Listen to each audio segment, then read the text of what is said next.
Welcome to this video on adding and subtracting radicals. By the end of this video, you should be able to combine radical expressions using addition, find the difference of radical expressions using subtraction, combine like radicals, and write the sum or difference of radical expressions in simplest radical form, and differentiate between a rational or irrational number.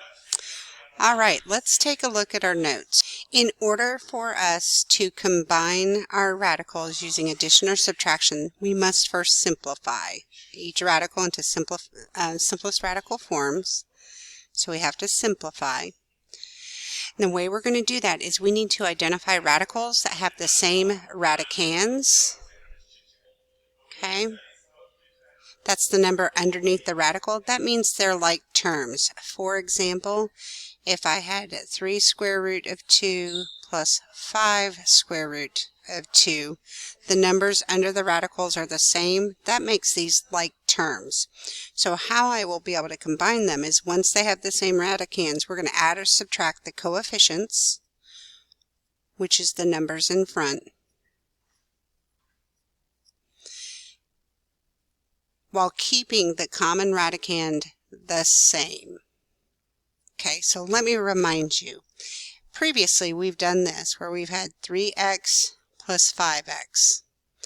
These are like terms because their variables are exactly the same, so you just add the coefficients in front and you would get 8x. Okay, this problem is very similar. The radicands are the same. They're kind of treated like a variable. They're going to stay the same. It's going to remain square root of 2, and you just add the coefficients in front. 3 plus 5 is 8. So the answer there would be 8 square root 2. Alright, so let's try some examples to figure out how to combine these expressions.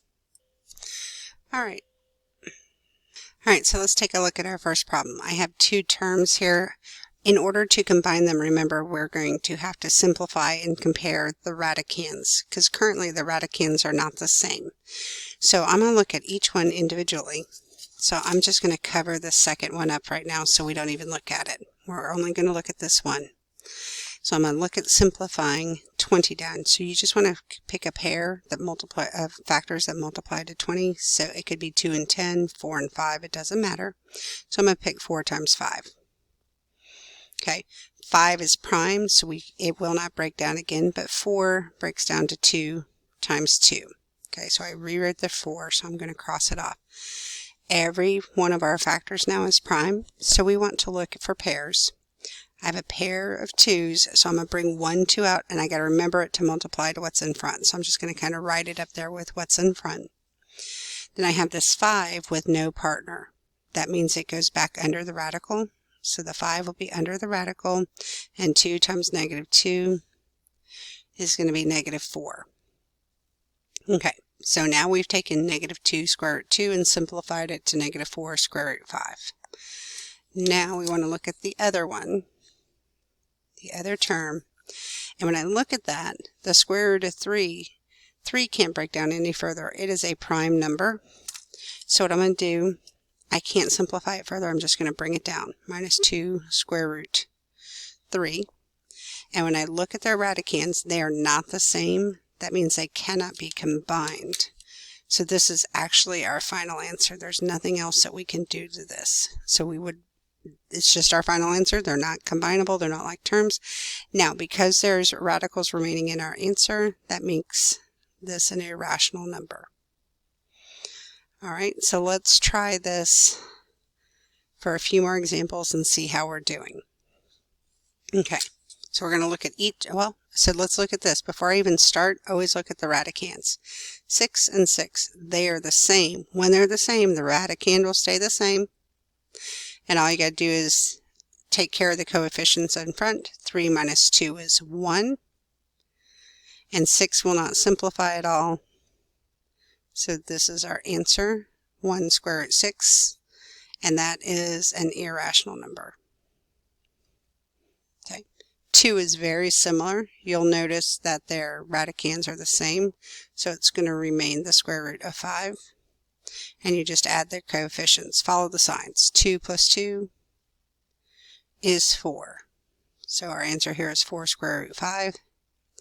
which is irrational. All right. Let us try a slightly harder problem now. So I'm going to cover this up so we're not looking at the other part of the problem. We're only going to look at the first part. And we have the square root of 15. The square root of 15, the other way I can make it is 3 times 5. These are both primes, so that means this will not break down any further. So I can't actually do anything different to the square root of 15. It's just going to stay the square root of 15. Okay. Now, let's look at the other one. So I'll cover all this up so we can't see it. Okay, 50. There's a couple ways to multiply to 50. The thing I saw right off the top of my head is I thought 5 times 10. The 10 I'm going to rewrite as 5 times 2. So now all my factors are prime, so I know I can't go any further. I have a pair of 5s. So I'm going to multiply the negative 6 times 5. But I have this 2 right here with no partner, so that means the 2 goes back under the radical. And 5 times negative 6 is negative 30.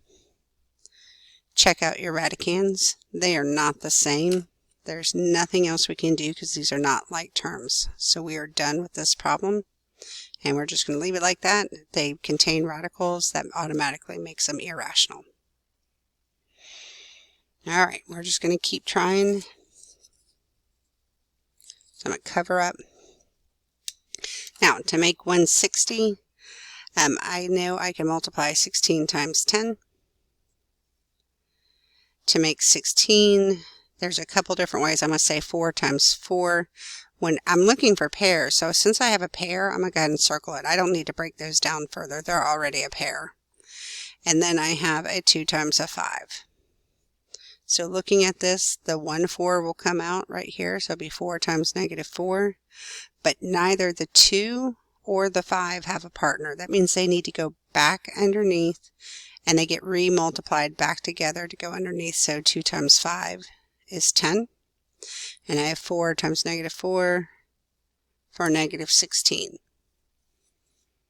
All right, so now let's take a look at our other radical and see what happens when we simplify it. So I'm just going to look at that one. So 90 is going to be 9 times 10. 9 is 3 times 3, and 10 is 2 times 5. So I just rewrote all of that. Pairs. I have 2 3s, which means 1 will come out, so it'll be 3 times 2 up front. A 2 and a 5, they don't break down and they don't have pairs, so the 2 and the 5 have to go back into the radical and be re-multiplied together, so they go back to being 10. And 3 times positive 2 is plus 6. So now that I've simplified both of them, I'm going to look at them. I have negative 16 square root 10 plus 6 square root 10. My square roots are exactly the same, so I can just add the coefficients, and I get negative 10 square root 10. There's still a radical in its simplest radical form. It's irrational. Okay, so sometimes the problems are just longer. They're not any different. They're just longer. So we're going to look at them individually, just like we've been doing. So take a look at the first one. I'm going to look what can multiply to 32. I'm going to say 8 times 4 is 32. 4 will break down to 2 times 2. So I rewrote it, so I'm going to cross it off so I don't use it. And 8, I like to use a shortcut with 8. It's 2 times 2 times 2. You can break it down 2 times 4 and then break the 4 down again. I just always remember that 8 is 3 2s. So I'm going to look for some pairs here. I have a pair of 2s, which means 1's got to come up here to multiply to what's already in front. I have another pair of 2s, which means another has to come up front. And then I have a lonely 2. So I have a lonely 2. He goes under the radical. Then here I have 2 times 2 is 4, times 2 more is 8. Okay, so that's that problem. So we want to move to the middle problem here. Okay, so we're only wanting to look at the one problem at a time, and then we put them together in the end.